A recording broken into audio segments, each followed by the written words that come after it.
तनी पतरा देखी ए बाबा तनी पतरा देखी भतरा आई कि न होली में।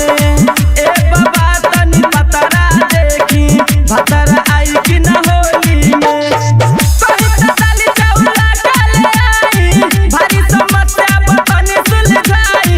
कहीं तो दाली चावला डाले आई भारी समस्या बतनी सुलझाई। पैसा ले ले बानी चोली में। ए बाबा तनी पतरा देखी ए बाबा तनी पतरा देखी भतरा आई कि न होली में। ए बाबा तनी पतरा देखी भतरा आई कि न होली में। Mix by Aman recording studio Urra बाजार।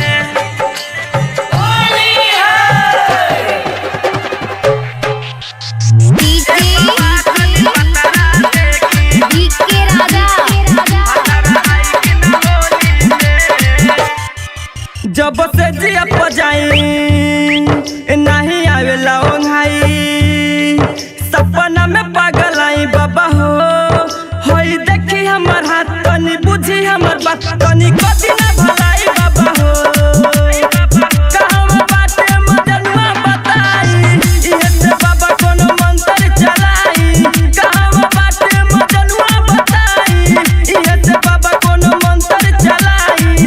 धोली ना होई आलू झोली में।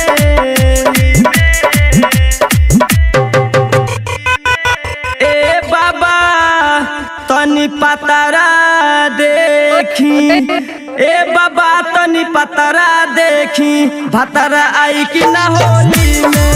ए बाबा तनी पतरा देखी भतरा आई कि न होली में।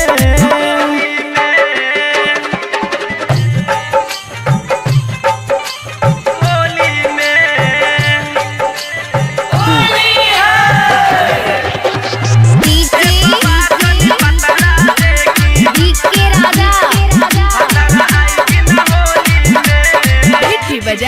हिले लगे चार पाई जब ले लिया अंगड़ाई कोनो दे दी दवाई बाबा हो। राइटर रवि कैले है बड़े गड़बड़ रहा जन के बुलाई बाबा हो। कहल गोविंद बालू गदराइल तब सुनील घर नहीं आइल। कहल गोविंद बालू गदराइल तब संतोष घर नहीं आइल। रहल पुअवन के टोली में।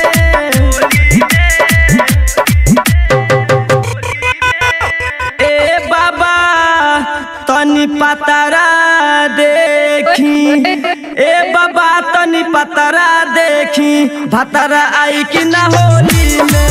ए बाबा